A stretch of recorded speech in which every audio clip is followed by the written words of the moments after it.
Clear to engage. Time on target. 5 mics. Out.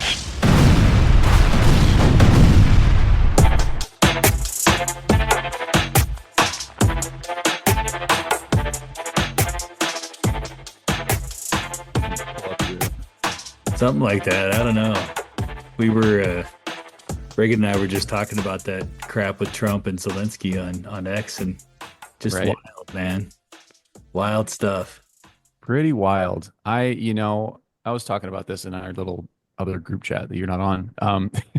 Hey, This is why I voted for Trump. I mean, the first time in 6 attempts that I had to vote for Trump, and I finally did it because he's going to end these wars, at least, in theory. I am less concerned about who owns what. I just want people to quit dying. And I think Biden and Harris, that was their thing. It was continue to be the new neocons and just exert military influence throughout the world and get people killed. So isn't it tired of it. crazy how the parties switch? Like now the Dems and the neocons, and we're like the Labor Right. Party. It's just hilarious to be like you just see this vroom, It 180. is it is weird for sure. Hmm, it's pretty So nuts. Well, hey, look at us. We should like say what the hell we're doing here, huh? What do you think? yeah, go for it. Reagan's kind of my host. I'm usually the color guy, but I feel like sometimes I take over and then he doesn't know what to do because I'm kind of that way. I'm a little controlling. It's a crossover episode, everybody. You're not controlling Brian. You're fine. It's a crossover episode. We've got a frankly much older podcast.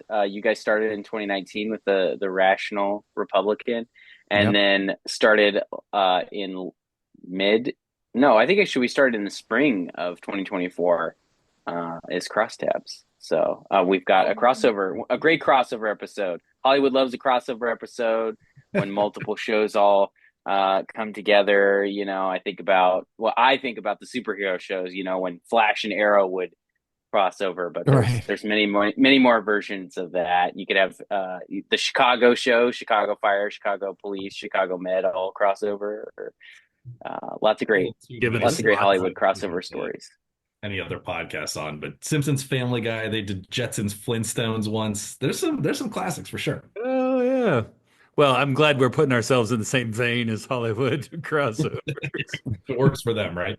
I Right? think having Nick and James on and us being on their show, I think what I've listened to your guys' show, I think you guys do a great job of kind of talking about Oregon politics, for the most part, and having on those politicians in a way that is, a rational discussion, right? And not being crazy. It's fun to listen to what you guys are doing. And, I think Reagan and I maybe bring more of we think because we don't really know, but we try to bring a little bit more of an insider baseball thought process to it, right? I mean, because we both work in the Capitol and all the crap that we do on that side of it. So I think we both bring something to the show. So 100%. It's definitely fun Yeah. to hear kind of the amount of inside baseball. And yeah, James and I we're just two idiots with microphones who just like to interview folks, but it's fun to hear people's stories and the motivations and everything like that. So it's been a fun time for sure. I Yeah. feel like So your guys' podcast has. Oh, sorry, James. I didn't mean to no, I was jump just on you, gonna but I was gonna jump into it. I was gonna say Brian sent out an agenda. We could start talking about it, but the Reagan, go one ahead if thing you I want. wanted to cover before that, because I forgot to pull up Brian's agenda, which he does a very good job with, and it was a very good agenda. yeah, And as soon as I pull it up, I'll remember what's on it. But you guys, I feel like you guys especially started as trying to have this conversation that a lot of us do have, and it's just an ongoing conversation about, and it pops up in the media every couple of years, like what's the Republican Party in Oregon going to be, and what should it be to win elections, because we don't win very many elections and all that stuff. So I feel like, what was your guys' kind of viewpoint on that, and has it changed from when you started to now? So I think that's a really good question. I certainly, when we started, we have an affinity for alliteration, which is why we called ourselves the Rational Republican in part. But we like the idea of what we would consider, or I think what would typically be considered centrist, moderate, less, fringy Republicans. And we think that's the type of person that would win in Oregon. Frankly, I've yet to meet the type of Republican that can win in Oregon, so that's a whole separate other discussion. I do think from kind of the top down, love Trump or don't love Trump, and we can all get into our own personal thoughts on the man and whatever, but he has made us a more populist party. Brian, I forget if this is right before or right after you'd hit the record button, but the parties have kind of switched on a whole bunch of different things, and a lot of ways it's a little scary. And I kind of look around and there's times that I just don't recognize what my party is doing. We're talking about tariffs now all of a sudden, and it's just like, wait a minute, I thought that was the other guys. But there's a whole bunch of, I think, really promising aspects to moving our party in a little bit more of a populist direction. And I do hope that that trickles down to us here in Oregon, because I do think that's something that could help out win a lot of races in various types of districts outside of Portland. I'm here in Portland right now. We're never going to do anything good here, but somewhere in other places across the state, I think we have a bit better of an opportunity. Yeah, I think we started the podcast with some more lofty goals in view, and for me personally, I think we just continued it because we enjoy doing it and enjoy talking to people and meeting people, and I can't tell you how many legislators and party operatives that I've met just through doing the podcast, and people I can reach out to if we need something, or connect to somebody, or all kinds of things. It's been a fun ride.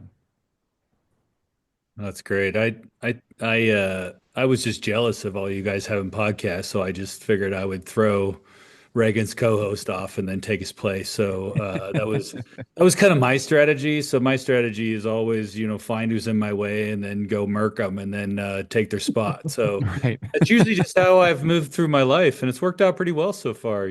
So I'm Batting just a gonna keep thousand. doing it. Well, Yeah. even in Oregon politics, Bud Pierce had one for a year. I know Dan Bonham, when he was Representative Dan Bonham, had one for a little while. That was, engaging content, but it's just a level of consistency. It's tough to kind of be doing it, week in and week out, and session in and session out, and everything like that. It's the mental stamina. It's a marathon, not a sprint. This is true. Yes, and it's hard sometimes, Reagan, and you guys probably have to do it too. You got to cram it in on a weekend or an evening or something, and just to make it happen. Where you have to, and Reagan and I are, sometimes recording, in odd spots and all the things. But yeah, it's fun. We have a good time. I'd love to talk about the GOP stuff because that was definitely, top of my agenda because you guys had Jerry Cummings on your show, We uh, did. who was the eventual winner. So good job calling that shot. Well, one of the things that we try to do with our podcast is, Nick says it a lot. We're not journalists. We're not trying to we're not trying to be impartial. We talk to people who we like, and there are certain people who will never be on this show because they're crazy. We mentioned one of those in the agenda by name. I'm sure we'll get to him in shortly, but Jerry Cummings is a friend. He's a great Republican, and very happy that he was able to pull out the W. So Yeah, I don't know what the odds would have been before that, didn't but feel the need to get everybody on and provide equal opportunity. We just talked to the people we like. I don't know if that's happened with you guys. That's actually happened with us before, where people will reach out and say, "Hey, do you mind if you do 45 minutes? Can we come on your show?" And James and I always send these texts to each other, and it's like, if you're reaching out if you're asking us, that's not the person that we want to talk to. And that's a very good litmus test. And maybe once or twice we said, "Yeah, oh, yeah, you'd be a great person to chat with." And most of the rest of the time, it's like, "Yeah, no, that's if you haven't been on our show yet, there's a reason for that." Yeah, I think Reagan and I probably our guests are usually people that we chat about, and we said, oh, we should have them on the pod because we'd like to talk about whether it be a topic or a specific thing. But I thought he did a great. You know what he did? I listened to him on that Oregon town hall too, where they had all of them on there, which that was pretty difficult to take actually. Some of those folks on there, but and just also the way that they did it, I wasn't. Whereas yours kind of convinced me to be honest with you. Like I made a few phone calls to some of the county chairs that I'm friends with, and I just said before the vote, and I said I think you should go for Jerry. Hmm. So it does, and not saying that I quote unquote can pull whatever. I just said, hey, if you're unsure, I think that Jerry, seems like he's in it for the right reasons, and that is to help us win. And I think that's all that we want the ORP to do is just help us win. Don't hurt us from winning. And that's And I, always been my take. and to be very honest, I mean James is right. Jerry is a personal friend, and I would say this if he were standing right here in front of me. I think several of the things that he said on that show were more conservative than where James or I would fall on a DW nominate scale. But I think you're absolutely right. He was very, very driven by let's find electoral success. Let's stop the quibbling, the intra-party stuff. Let's make sure that we, nominate good quality winning candidates. Let's, stop the, Facebook keyboard warrior kind of things, and let's go out there and win some races, shake some trees, get some donors involved. And it sounds like he's got a really, good mindset for what we need to do going forward. So I was really pleased with that episode and with that interview.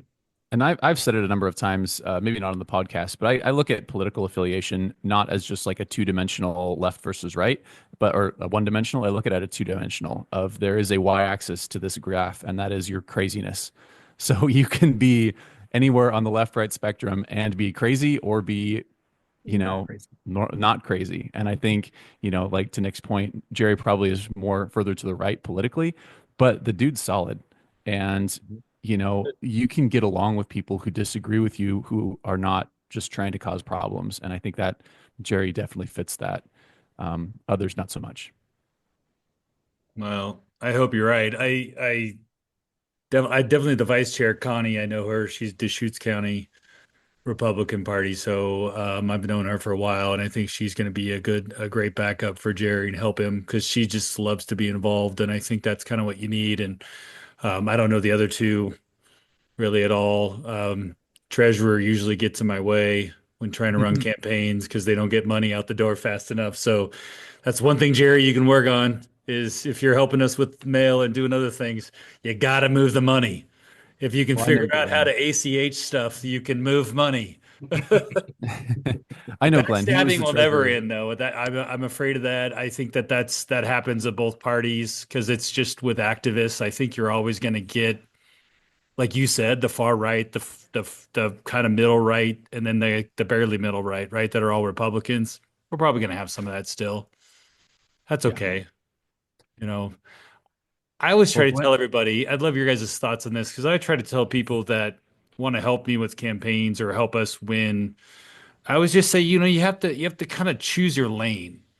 Like you're either an activist or you're a campaign manager or you're a candidate, right? And there's varying degrees in there, but it's very difficult to be an activist and be a good candidate. And it's very difficult to be a good campaign manager and be an activist because you're just kind of pulled into that. So you kind of have to just choose your lane where you want to exist within the framework of the party, I guess, that's my thought.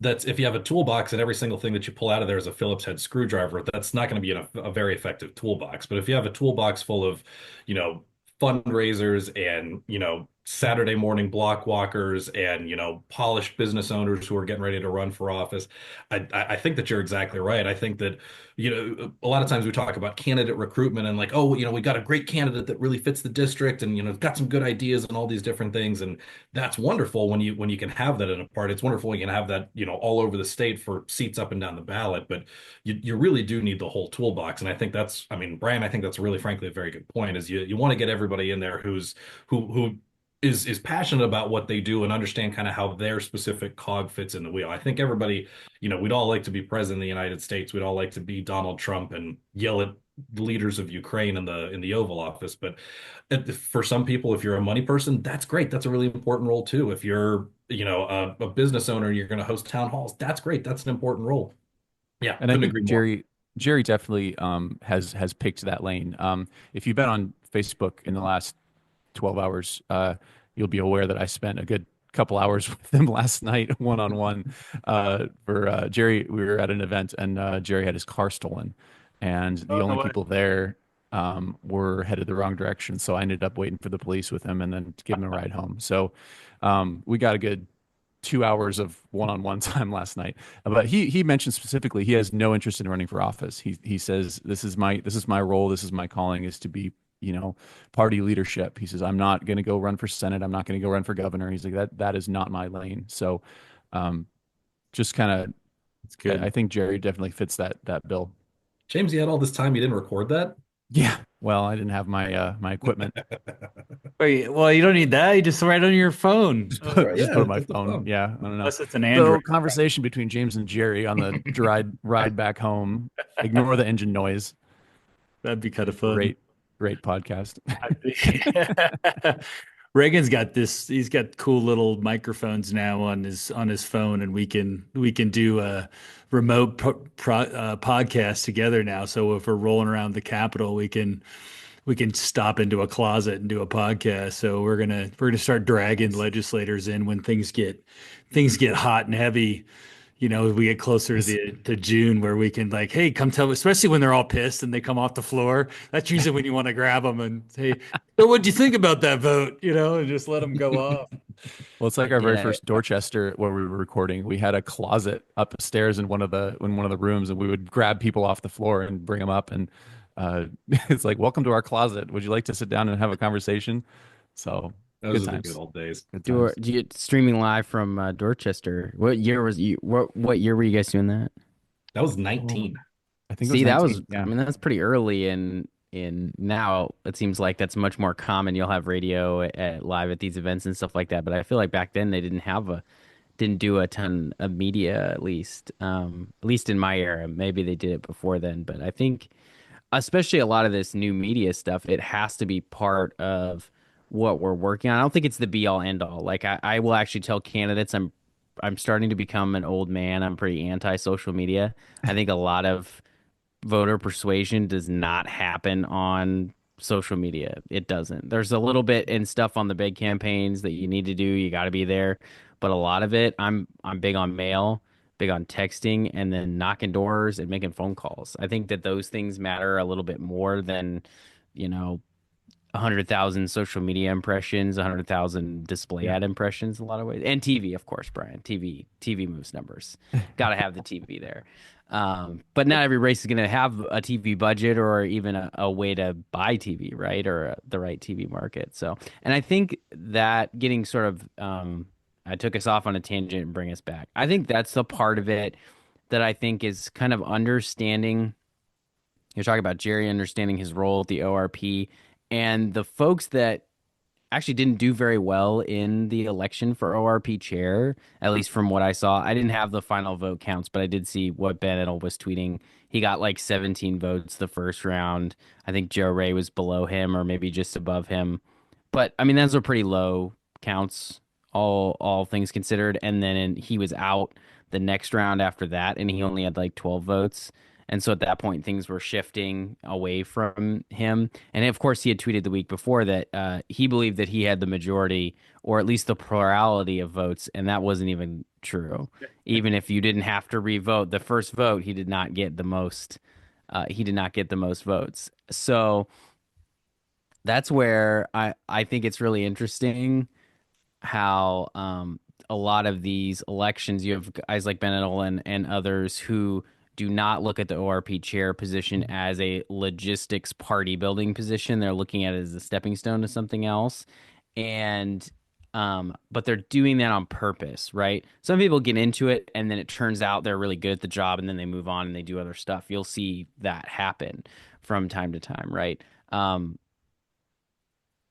Not Art Robinson, but he did go on to do bigger things. I don't know that he was one of the best ORP chairs we ever had, but he did go on to be a state senator. So, but with Jerry, in contrast to Ben was very obviously trying to turn it into another run for something. He had run for state representative. He had run for state senate. Both of those went incredibly poorly.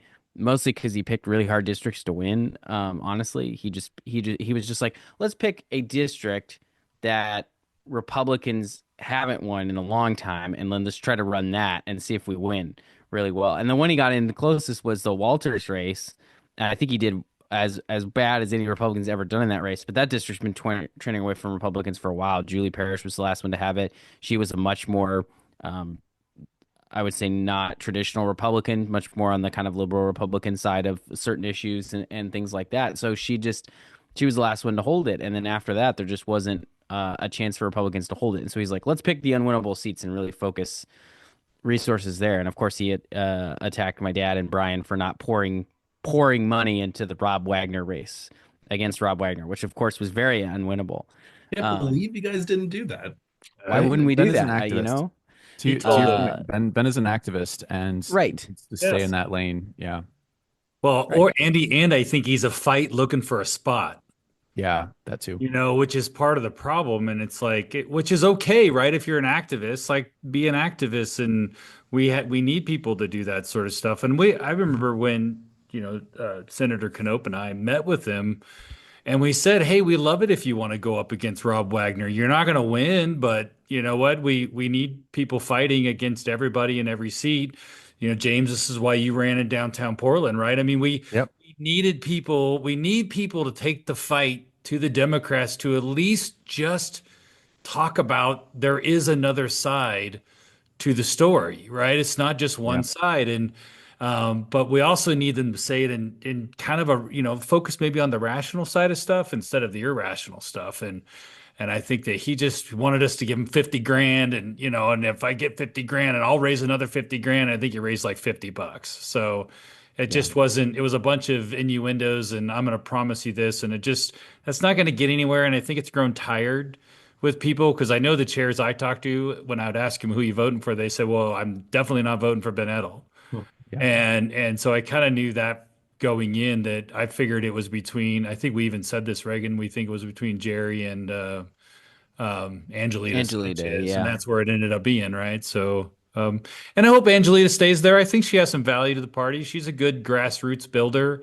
She did a lot of good stuff, I think, with things. I hate it when we have these big votes and then all of a sudden people take their little pie of whatever they had and then they just now go into a room and then they're all just basically going to talk about how they can overthrow who just won. And that's what we don't need. Well, Angelita, I really like Angelita. Another person who I think we need to have on the podcast who just it hasn't happened yet, but she works harder than just about anybody. That I really appreciate her work ethic and what she's been able to do with Timber Unity and with just like you said, party building and grassroots organizing. Got a lot of respect for Angelita. She was definitely my second pick after after Jerry. Well, clearly, I think she only lost by 5 votes too. So there was a pretty, Yeah. in the final vote, I think there was a pretty, good conversation there. So I think we wouldn't have lost either way, but it's nice to see Jerry there. I hope he does good things. I hope they help us out. They do a lot of, and I really think, on my agenda there, and James, I think you worked on this a lot, but that platform is mind numbing. Yeah. And they got to figure out how to get a platform down to one page. It should be a one pager. Here's what we stand. So I can provide some insight into that. It's not going to happen. It's really not there are so many people that have their one little piece that they want to get in there, and that's their goal. Is they want it, like the medical freedom people a couple years ago, like they wanted to get a medical freedom platform in there, and they didn't care about cutting anything else. They didn't care about any of the rest of it. They wanted to get their one little thing in there. There's other people who, voter integrity, abortion, all these little groups that that is their hill to die on, is make sure that their piece stays in the platform, and it just balloons. And so, I would go in to those platform conventions doing my best to cut and to remove stuff. But you can only go to one or maybe two, depending on how they have the schedule set up, plank committees. And so, I would go into one that was 2 pages, a plank that were a section that was 2 pages long, and cut it down to half a page. And then 3 other ones would double in length because that's where you had some activist who wanted to add their little piece.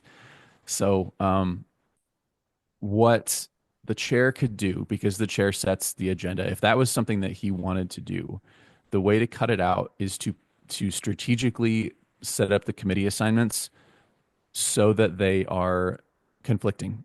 So you have, you've got your little group of people. You split up the activists. Maybe you have, medical freedom and abortion and family values all at the same time, so people can only attend one, and then you stack those with other folks who are going to fight to maybe cut some of that fluff. That would be the only way to do it, but it's just so tricky when there's so many little groups of people that are essentially one issue voters, and they want to put their little piece in. So I agree. I think it's worth noting, will it happen and should it happen are two different questions. Brian, I Right. absolutely agree with you. Should it happen? Yeah, there's no reason for us to have as convoluted a document as we did. I If you guys are bored, we had an episode that took about 2 hours and an entire fifth of whiskey to go through, where we just line by line covered the platform convention, and that is the minimum amount of whiskey that you need to read that thing in its entirety. Every single line was problematic. Every single part of it had something that A, shouldn't be there in the first place, or B, needed to drastically be reworded to really bring us in line with what it means to be a conservative. But James, you're absolutely right in terms of what would it actually take. And I would be curious if this ends up being a priority for Jerry, if this is something he wants to get into, because he who controls the rules controls the outcome. And there's definitely a way to go through and make it at least less of an impossibility. But I mean, I think you're right. I think a lot of times that the organization is, and that convention in particular, is dominated by a lot of individuals who are, full bore, doesn't matter any other consequences, how many races it might cost, but we need to have a statement in there condemning sending funds to Ukraine. Oregon doesn't send any money to Ukraine. The United States government does, but that doesn't have anything to do with us or what it means to be an Oregonian Republican, anything like that. But we need to have Do you that in there. guys know how the summary comes to be? Because I noticed they have a 3-page summary of the platform. And I feel like that's sort of a way they've basically bypassed that, because now there's buttons at the website. It's basically like you've got bylaws, platform summary, complete platform rules. And so now you can just click, well, if I'm a person and I look at complete platform versus platform summary, I'm clicking on summary every day of the week and twice on Sunday. So, I mean, one, the platform summary is a lot shorter, which is good. It covers a lot of different planks, but I think even Trump's because remember, Trump during the election basically tweeted like his platform, and it was like 33 bullet points or something. There were still like a lot of things that he addressed on it, because there's a lot of governing that you have to do. But that is really the biggest problem with his document is I've been to a couple of these platform conventions, and it turns into Model UN. They think they're designing the Constitution, and it's like, that is not what is happening. Like, let's just say we eliminated plank 13. All people have the unalienable right to defend themselves, others, their home, property, without fear of criminal or civil reprisal. Okay, great. Oh no, we lost our Second Amendment rights. Oh, wait a minute. No, we didn't. All we did was delete something from our platform. And instead, and actually that was just the summary of it. So if I go down here to the real version of it, I'm sure it's much, much longer, and includes points about stand your ground and all this stuff, and all good stuff. But again, those are debates that you have at the legislature about the laws and all that stuff. Where's those are my debates whiskey? You have about policy Whiskey on the argument. campaign. Well, I think But here what you have is you've got some of these planks are 8, 9, 10 sub planks long. Like, what is wrong? I think what we really need to do, and we talked about this at one of the platform conventions, is you have the platform, which should be one page, should be general ideas, and then you have a separate document that is legislative priorities. And those are these are the specific things that we want the legislature to work on. And that can be as long as you want, because who cares? But but yeah, the platform itself ends up being a millstone around your candidate's necks, because someone evidently will go dig through that 30-page document.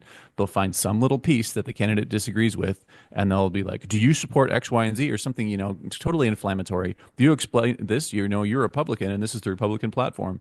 And and what's weird about that too is it's mostly Republicans doing that to other Republicans. Yeah. Ben Edel's going to primary everybody who doesn't stand with 100% of our party platform. That kind of thing, which I'm like, I don't understand why Republicans want to do that. Primaries are a place to have disagreements about the future of the party. I think that's fine. That's all good. That's something we've been doing for many, many years. But to do it anytime after the fact, anytime you're not a candidate in a primary, you're not working on a candidate's campaign in the primary, it really doesn't make sense. Feels like it's the wrong time for that sort of debate. And also, that can happen to you obviously on the flip side of something, where you just have Democrats who are looking for the most deadly parts of our the most fringe parts of our platform, and then using that against our candidates too. That obviously that happens with a lot of different issues, and some of those issues there's not really anything you can do about it because it's like, well, I can be an anti-gun Republican, but like all the other Republicans are pro-gun, so they're gonna tag you as a pro-gun Republican. It's like there's not a lot you can do really on that front, I feel like, to neutralize that. Well, that's why my whole point is campaigns, like they should just have a single one pager that is really because don't we want our party to be bigger? We want to be the Big Ten party. We want to make it easier for people to get in, just come on board if you believe in these very simple tenets, right? Smaller government, that sort of stuff, right? Less taxes, all the things. And then you can send, as the party could get together and say when the session's coming in and just say, we would really love to see Oregon Republicans in the legislature focus on these things this year, right? Instead of having this crazy discussion about a platform that, quite frankly, I guarantee 99% of the Republicans serving in the legislature couldn't tell you one of the titles of one of the platforms. And because I know none of them are reading it. So I just feel like you just do a one pager, make it simple. Trump has to do, of course, more bullet points. It's the National Republican Party, right? I don't know. Yeah. I could be wrong. Well, I think even then you get to the point where if you have a 30,000 foot view document that says we believe the state of Oregon should be more amenable to the creation of business and new businesses moving here and the creation of jobs and like perfect, great, free markets. That's good. I want that. Everybody in the legislature is going to support that. We don't have to say exactly how. We don't have to get into the weeds. We don't have to get into the details. That's what the other document is for. That's what the legislators can kind of cook up on their own. But Reagan, to your point, we had, I think this was just before he announced he was running for governor, but Stan Pulliam came on and he said, the thing about being a pro-choice Republican is that whether you're pro-choice or pro-life, you're pro-life if you're a Republican. Doesn't matter what you could get out and say, no, I support a woman's right. We need to get back to Roe, this, that, and, I'm not like the other Republicans. This was, the Newt Bueller's thing. Like, wow, we nominated a pro-choice Republican. He's going to get all these blue votes. No, that's every single commercial from every single candidate running in every single race here in 2024, this most recent election we had. Everything was about abortion. Anybody on our side were saying, hey, we have potholes that needs fixing. We have traffic that's building up. They're trying to, throw some tolls at you. They're going to increase your taxes 6 ways from Sunday. You watch a commercial from somebody on the left. Well, Planned Parenthood endorsed Dan Rayfield. Well, by golly, then I better go vote for Dan Rayfield. Doesn't matter what the actual issues are, because we're going to get painted with that broad stripe anyway. And it's such a shame because I think that's integral to winning races is to get people to focus on the actual issues. But the left it's abortion and it's Trump and it's Sisyphean, I guess. Ooh, that's a big word. I'm gonna have to use that one again. Sisyphean. Us pixel users have better vocabularies, I guess. What, Hey, you guys listen. you guys both worked on Bueller's campaign, right? In 18? I Or- volunteered. Nick actually okay. was paid to do it. Yep. That's all right. It's kind of the same thing because I'm sure Nick didn't get paid much, so I'm sure it's Yeah, I did not make that much money. I am not a wealthy borderline. man. Yeah, borderline volunteering paying. I mean, that's a very gray line between the two. Because I think you guys bring up a really good point. And we had Randy Lauer, right, a state rep. He's the mayor of Troutdale. In 22, ran against Zach Hudson, who's undeniably the worst state rep in Salem on the Democrat side because he's just crazy. And Randy was great. And they literally just ran TV, and he's been a pro-choice Republican his whole life. But had a great story. His mom was actually, decided not to get an abortion and had Randy, yet he's still pro-choice, right? This is just great story. I mean, literally first ad out of Zach Hudson against him was pro-life going to take away all of your rights to choose, just blam blam the whole time. So to your point, it doesn't matter because they're just going to lie. And I feel like these campaigns were the Democrats will literally, I don't even know if they care anymore because there's no repercussions to lying. Like they'll literally just lie. They don't care. Doesn't make a difference. MAGA, MAGA, MAGA, MAGA, MAGA, MAGA, right? Just the whole way. I've said this before. They're a two-trick pony. The Democratic Party has two tricks. It is abortion and Donald Trump. And so I've said, Trump is this is the last term. He's 70 plus years old. He's not going to be around forever. So then they're going to be down to one trick, which is abortion. And I've said this a number of times, but there's a reason that abortion protection is not in the Oregon Constitution. It could be. They've had every opportunity to put that in the Constitution, and they haven't done it because they make money every 2 years running on Republicans are going to take away your rights. They're going to take away your abortion. They're going to take this away. I think we just need to do it. We need to rip the Band-Aid off, put it in the Constitution, and then they have no tricks. Then they have to talk about because honestly, like it's never going to change. And I know Reagan, you're not going to agree with me that it should be in the Constitution. I'm not going to dispute a lot of what you're saying there. I don't think that necessarily we should be the ones to put it there, but there is going to be a group of Democrats that are going to put it a campaign. Either they're going to try to refer it through the legislature this year to put it on the ballot, or they're going to put it on the ballot via signatures to vote on 2026 to do that. And I think you can put it in the Constitution and they're still going to run the same playbook. And I'm not sure that the average person, you can make the argument that, well, it's in the Constitution, so it's protected. Because the next thing Democrats do is, well, we're in a constitutional crisis. Trump's ignoring and shredding and ripping up the Constitution, right? And that's just what the Republicans will do. As soon as we get a Republican governor, that governor is just going to cause a constitutional crisis and ignore the Constitution and follow after Donald Trump, right? So it's like, I think I understand where you're coming from with that argument where like the hope is it takes it off the table. But as long as it's a political issue that they think that they can win on, they're still going to just find a different way to run on it. And the reason they want to run it in 26 is less for the protection of abortion and more they're going to put trans rights and I think gay marriage in there and put those in the Constitution and repeal the one man, one woman provision.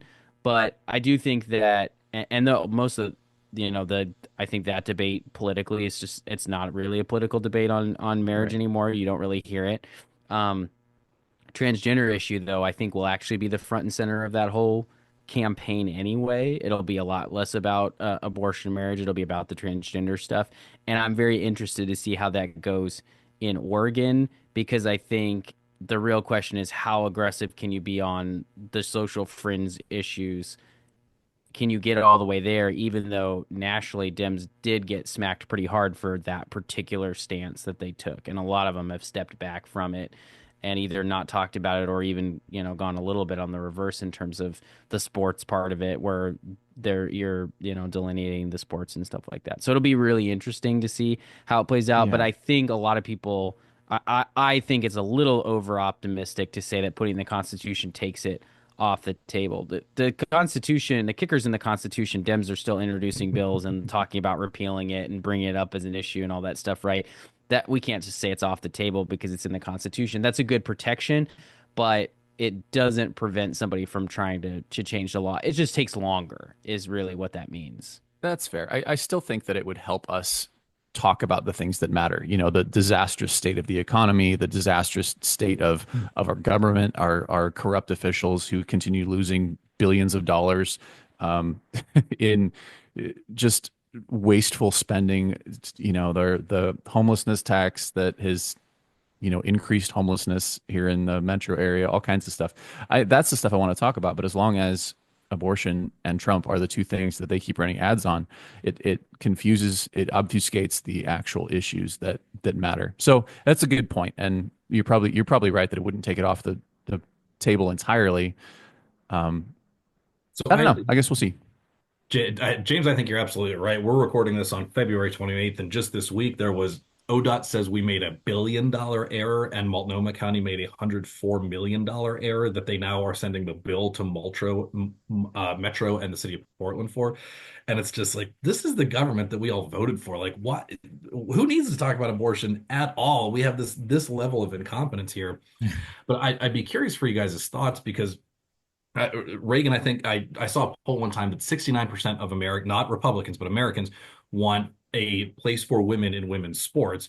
We are in Portland, we're a year away from getting a WNBA team, and that issue is going to be front and center because there are going to be women playing in a new professional sport here, right? That I think is, you look at the numbers, it's growing by leaps and bounds. We have the Caitlin Clark effect, and there's a whole bunch more money pouring into streaming rights, TV rights, merchandise, everything like that. And I think it's going to really kind of force that conversation where if this is the point at which the left in Oregon says, we are going to make part of what it means to be a liberal in Oregon supporting the rights of trans youth and the ability to have men play in women's sports, I think that's there. You're really painting yourself into the corner. That's like the Ben Edel version of what something like what we would do on our end. So I'm going to be really curious to So see kind of what the happens. data in Oregon's very, very similar. So this comes from a DHM research panel that was done, and this was May of 2023. Um, so the first question they asked was, do you want to protect transgender people from job discrimination? Which no one was proposing, of course. It wasn't like Republicans put forward that we should discriminate against people at their jobs, but they asked these questions. But still, 78% support protecting transgender people from discrimination, 18% oppose. 61% of people support requiring transgender athletes compete on teams that match their assigned sex at birth. 61% in Oregon, only 21 or only I'm sorry, only 27% opposed. 60% said we should make it illegal for healthcare professionals to provide someone younger than 18 medical care for transition. Again, that's not a position you would have necessarily guessed in Oregon. 35% opposed. And then it was making it illegal to teach about gender identity in schools was literally down the middle, 47-46 support, opposed, leading by 1 point there. And then bathrooms, requiring people to use the bathroom that matched their assigned sex at birth, 45 support, 42 oppose. Requiring medical health insurance companies to cover transition, 42% support, 49 oppose. Again, split 50-40 oppose on requiring OHP to cover that.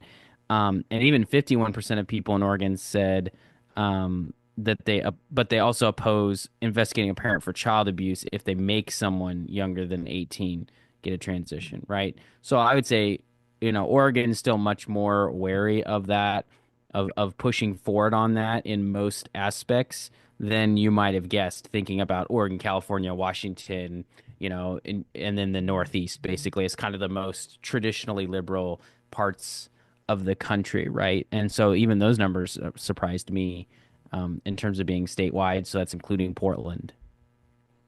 yeah, I think well, it's interesting on there. I see the transgender stuff as really under 18 and over 18.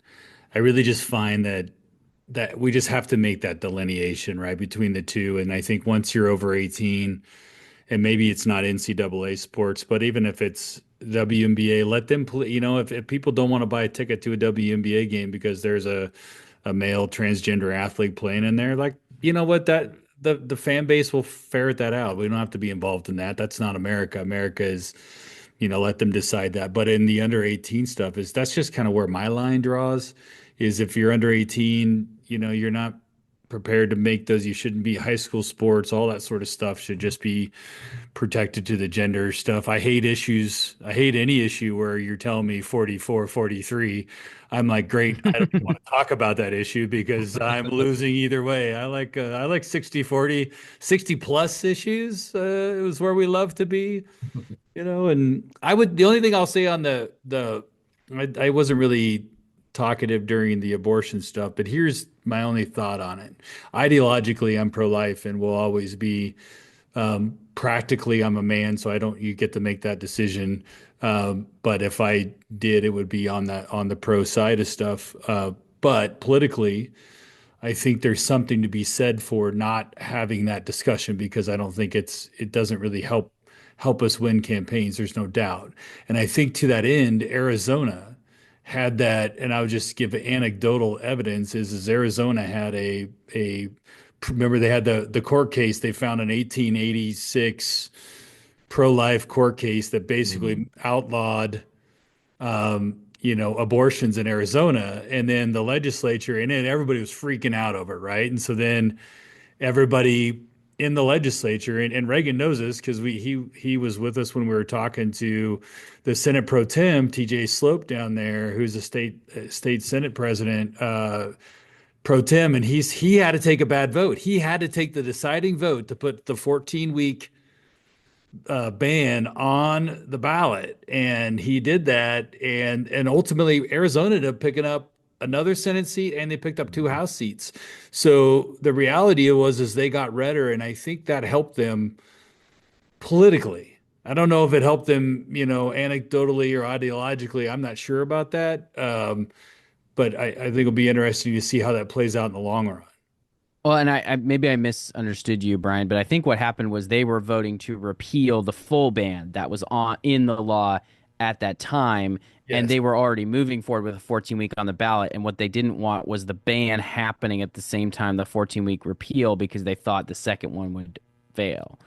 And I don't remember if that measure passed or failed. I think it may have It failed, did. but they still picked up seats in the legislature, and that's where I think they don't that's where it's challenging. And I think even this last election really wasn't much about abortion. It was only just the one right after Roe that was really heavily about abortion that got us all sideways on it because everybody's just trying to figure out what to do with it. Now that it's starting to dissipate again, we're kind of going back to where it was pre-Roe, where it's like when it comes up, you have to deal with it as a candidate. Are you going to deal with it pro-life? Are you going to try to sit the middle? Are you going to be pro-choice?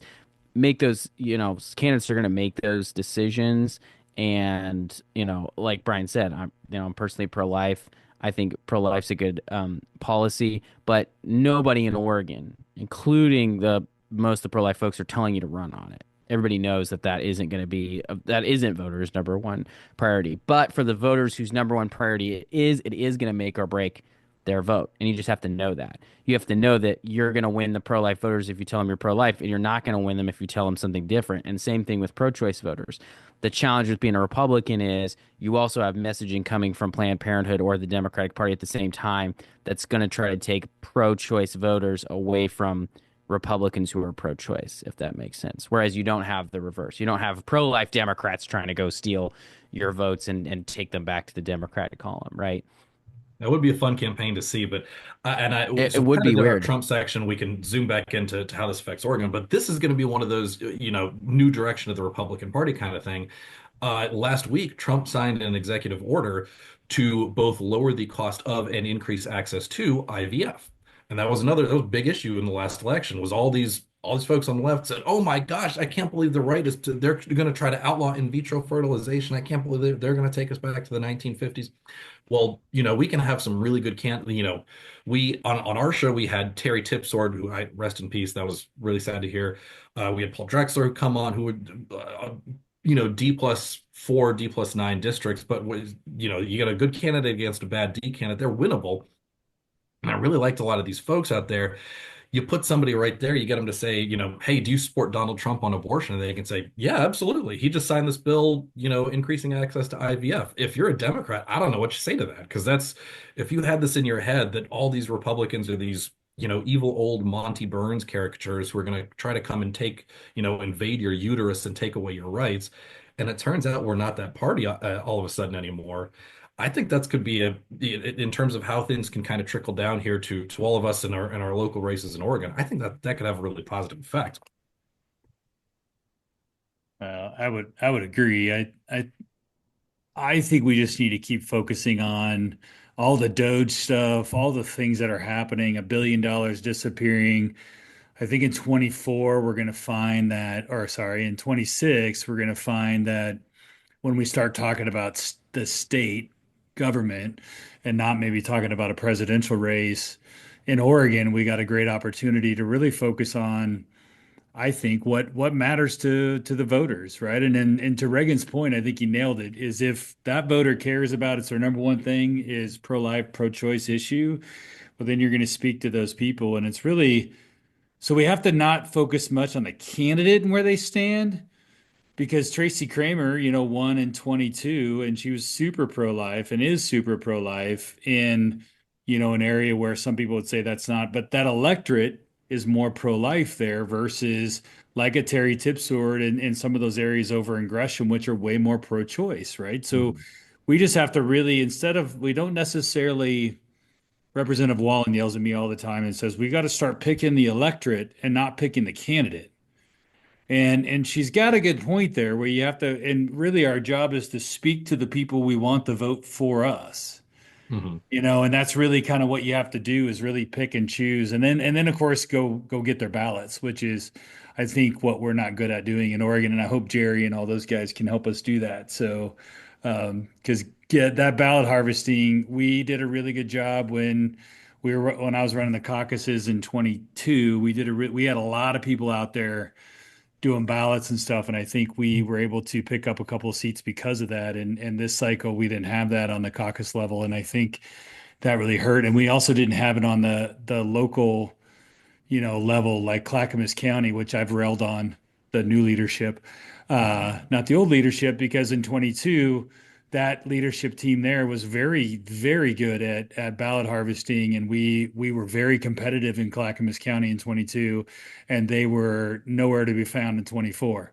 And the only difference I can see is the leadership changed, and people they don't want that brand of Republican in there. They wanted the other brand of Republican, which is lower government, less taxes. Let's focus on that. You know.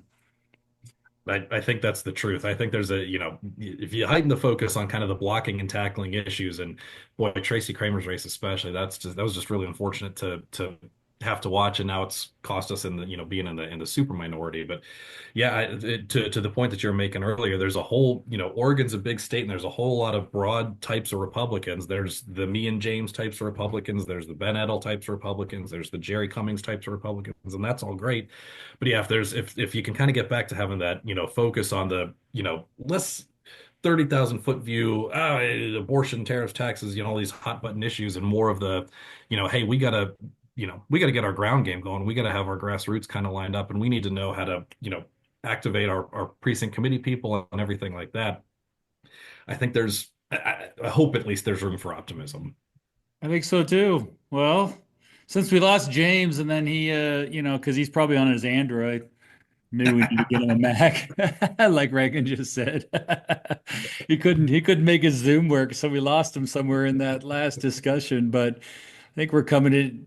Nick, tell us, at least for our listeners that maybe haven't caught your show, and I don't know, what do you do? What do you do for a living now, Nick? I mean, you obviously just love the political game, but just let us listeners know about your guys' show, what you guys' futures are, what are you doing, and where can they find you? What are you running for next? Yeah, that's you bet.